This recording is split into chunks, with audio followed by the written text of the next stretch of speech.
Good afternoon, students. So today we will see important topic array. तो आज हम अरे के बारे में जानेंगे. ये बहुत इम्पॉर्टेंट है topic.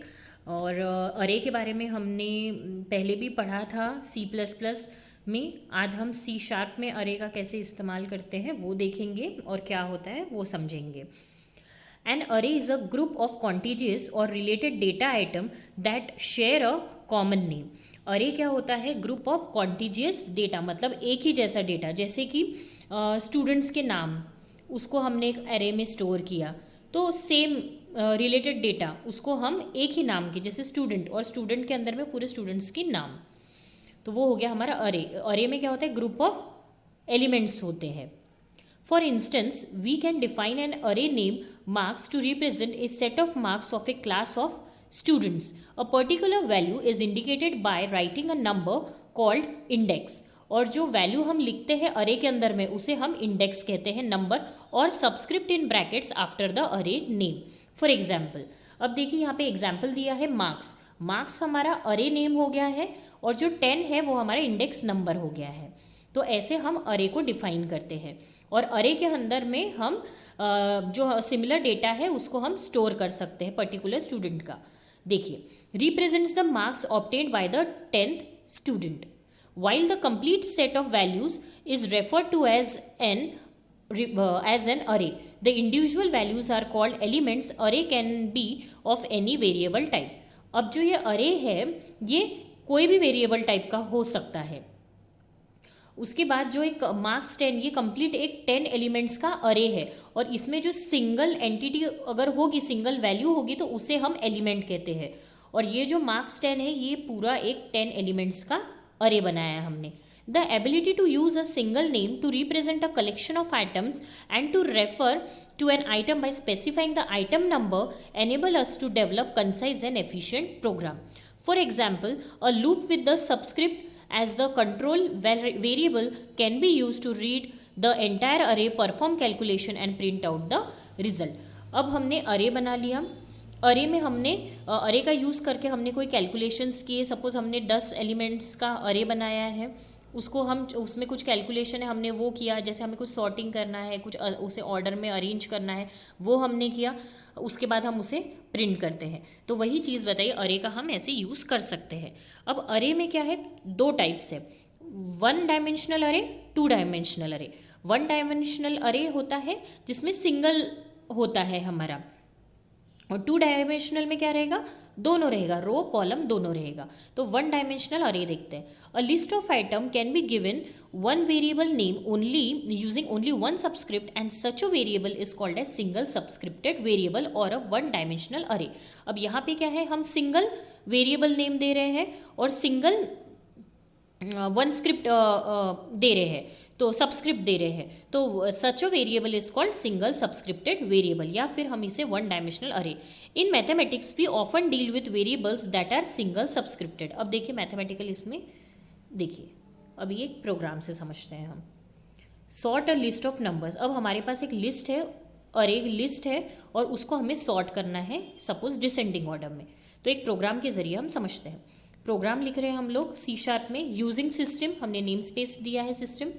Class number sorting, class जो है हमारा नंबर सॉर्टिंग नाम से बनाया हमने. उसके बाद हमने मेन लिखा, public static void main, int, उसके बाद square bracket number equal to array elements 55, 40, 80, 65, 71. ये हमारे अरे के एलिमेंट्स हमने दिए हैं. और इंट हमारा टाइप दिया है हमने, डेटा टाइप, और हमने नंबर अरे का नाम दे दिया. Int n equal to number dot length. ठीक है, हमने एक और वेरिएबल डिक्लेयर किया है n और number dot length. Console dot right given list. अब हमने क्या करना है? हमें जो लिस्ट दी है पहले हम उसको प्रिंट करेंगे. उसको हमने प्रिंट कर दिया, जो अवेलेबल लिस्ट है हमारी, ये जो नंबर की लिस्ट है वो. उसके बाद हम उसको सॉर्ट करेंगे और फिर उसे प्रिंट करेंगे. तो वो कैसे करते हैं वो देखते हैं. पहले तो हम लूप लगाएंगे क्योंकि हमें एक एक नंबर को स्कैन करना है. जैसे for int i equal to 0, i less than n i plus plus. अब ये लूप कब तक चलेगा, आई इक्वल टू 0 से स्टार्ट होके, क्योंकि हमारा अरे जो स्टार्ट होता है वो कैसा होता है, A of 0 position, A of 1 position, A of 2, ऐसा चलते रहेगा। तो इसीलिए हमारा 0 से स्टार्ट होगा, ए ऑफ 0 से, ठीक है। आई की वैल्यू क्या है, 0 रहेगी और कहाँ तक चलेगी, एन तक के जितने नंबर्स हैं हमारे वहाँ तक। जैसे यहाँ पे कितने नंबर्स हैं हमारे, 1 2 3 4 5 नंबर्स है, तो ये हमारा कहाँ तक चलेगा, 0 to 4 तक चलेगा ये loop. Console dot write line, उसके बाद double quotes plus number of i, console dot write line backslash n, ये इसीलिए दे रहे हैं हम लोग ताकि वो नेक्स्ट लाइन में प्रिंट करें। अब हमने नंबर प्रिंट कर लिए पहले, अब हम सॉर्ट करना चाहते हैं इसे डिसेंडिंग ऑर्डर में। तो हम कैसे सॉर्ट करेंगे, देखिए कमेंट में हमने लिखा है sorting begins for int i equal to 0, i less than n, i plus plus, एक हमने लूप लगाया। उसके बाद फिर से फॉर लूप लगाया हमने, for int j equal to i plus 1, i j less than n, j plus plus, एक हमने जे का लूप लगाया। हमें क्या करना है, आई की वैल्यू एक एक से इंक्रीमेंट करनी है, ठीक है। और अगर हमारा नंबर बड़ा होता है, पहले हम क्या करेंगे, दो नंबर लेंगे, दो नंबर को कंपेयर करेंगे।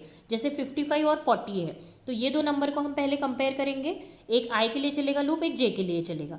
तो अगर हमारा सेकंड नंबर अगर बड़ा होता है, जो जे लूप का है, अगर वो हमारा बड़ा होता है तो हम उसे स्वैप करेंगे, ठीक है। और स्वैप करने के बाद हम मतलब मीन्स वैल्यू उसकी इंटरचेंज करेंगे, और अगर नहीं है तो हम वैसे ही रखेंगे वो नंबर को। तो इस हिसाब से हम सॉर्टिंग, तो वो ये क्या करेगा, कंपेयर करते जाएगा नंबर्स को, पहले 55 40 को करेगा, फिर 40 80 को करेगा, और उसके बाद वो इंटरचेंज करते रहेगा वैल्यूज़। अगर बड़ा नंबर आता है तो वो इंटरचेंज करेगा। तो अब हम देखते हैं कैसे। If number of I is less than number J, अगर हमारा आई जो लूप है, हमारा जो आई जो नंबर है, सपोज 55 हमारा ले लीजिए, और नंबर जे सपोज हमारा 40, अगर ये हमारा नंबर आई छोटा है जे से, अगर 55 छोटा होगा 40 से, तो हम इंटरचेंज परफॉर्म करेंगे, और नहीं तो वो वैसे ही रहेगा। तो अब देखिएगा यहाँ पे हमने पहले नंबर को कंपेयर किया तो ये इंटरचेंज नहीं होगा। नेक्स्ट लिस्ट में जब लूप नेक्स्ट नंबर लेगा, 40 और 80 में चेक करेगा, तब वो इंटरचेंज होगा। तो कैसे होगा, देखो इंटरचेंज वैल्यूज, इंट हमने एक टेम्पररी वेरिएबल पहले लिया, int temp equal to number of I, जो आई का नंबर है 40 वो पहले टेम्पररी में चले जाएगा, number I equal to number J. अब हमारा जे पोजीशन पे कौन सा 80 है, उसको हम आई के जगह पे शिफ्ट करेंगे, मतलब जहाँ 40 है वहाँ पे हम 80 को शिफ्ट करेंगे। उसके बाद number j equal to temp, और जो हमारा टेम्पररी वेरिएबल जो हमारा 40 हमने पहले टेम्प में डाला था, उसको हम जे में पुट करेंगे जो टेम्परेरी में था। तो ऐसे करते करते ये इंटरचेंज होते रहेंगे नंबर, और लास्ट में हमें एक सॉर्टेड फॉर्म में लिस्ट मिलेगी, ठीक है।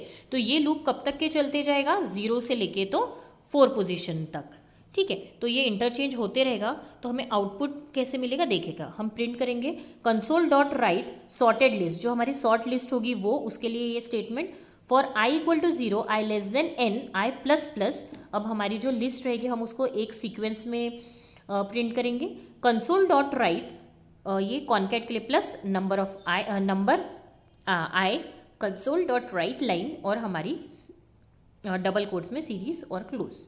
तो यहाँ पे देखिएगा गिवन लिस्ट जो थी हमारी 55 40 80 65 71, तो ये क्या करते गया, आई और जे लूप क्या करते गया, कंपेयर करते गया वैल्यूज़ को, 55 और 40 को किया, नहीं शिफ्ट नहीं इंटरचेंज होगा, 40 और 80 को किया तो 80 जो है बड़ा था इसलिए वो चेंज करेगा पोजीशन। उसके बाद नेक्स्ट इसमें 40 और 65 देखेगा, मतलब ऐसे करते करते ये चेंज होते रहेगा। तो लास्ट में हमें सॉर्टेड लिस्ट मिलेगी 80 71 65 55 40। तो ऐसे हम अरे का इस्तेमाल करते हैं, सिंगल अरे का।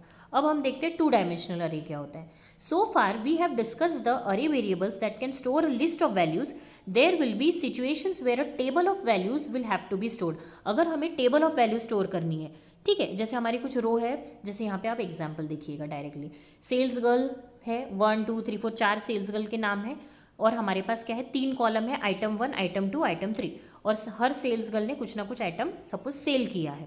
तो ये हमारा क्या है, रो और कॉलम फॉर्मेट में है। तो ऐसे केस में जब हमारे पास दो रहता है, रो और कॉलम फॉर्मेट में अगर होता है, तो वो होता है two dimensional array. Consider the following data table which shows the values of sales of 3 items by 4 girls, ठीक है। 4 सेल गर्ल्स ने 3 आइटम सेल किया है, कितना किया है, जैसे 3 10 वगैरह वो सब, 3 10 275 365 ये सेल्स गर्ल नंबर 1 ने किया है, ठीक है। The table contains a total of 12 values, 3 in each line. ठीक है, 3 वैल्यू ईच लाइन में है। We can think of this table as a matrix consisting of 4 rows and 3 columns. Each row represent the values of sales made by a particular sales girl and each column represent the value of sales of a particular item. ठीक है, जैसे item 1 sales girl 1 ने 310 किया है, sales girl 2 ने item 1 210 किया है, means this way आपको कंसीडर करना है। तो ये एक टेबल फॉर्मेट में आप समझिए जिसमें कि रोज है, कॉलम्स है। देखिए, 2 dimensional arrays are stored in memory as shown in figure, और ये मेमोरी में कैसे स्टोर होता है वो हम देख रहे हैं। As with 1 dimensional array, each dimension of the array is index from 0 to its maximum size -1। ये मैंने बता दिया, जैसे ऊपर में 5 एलिमेंट थे तो 0 से लेके वो 4 तक था, -1। ठीक है, वैसे ही the first index selects the row and the second index selects the column within that row. अब देखिएगा, आर ऑफ 0 पोजीशन पे रो की 0 पोजीशन, कॉलम की 0 पोजीशन पे 310 आ गया। फिर रो की 0 पोजीशन, रो 0 है, कॉलम 1 में 275, उसके बाद रो 0 है, कॉलम 2 में 365। तो ये इस फॉर्मेट में 2 डायमेंशनल अरे मेमोरी में स्टोर होता है। तो आप ये देख लीजिए एक बार, देखिए इसलिए लिखा भी है representation of A 2 dimensional array in a memory. तो इस तरह से 2 डायमेंशनल अरे होता है। मैं आपको एक शॉर्ट डिस्क्रिप्शन बता रही हूँ 1 डायमेंशनल कैसा होता है, 2 डायमेंशनल।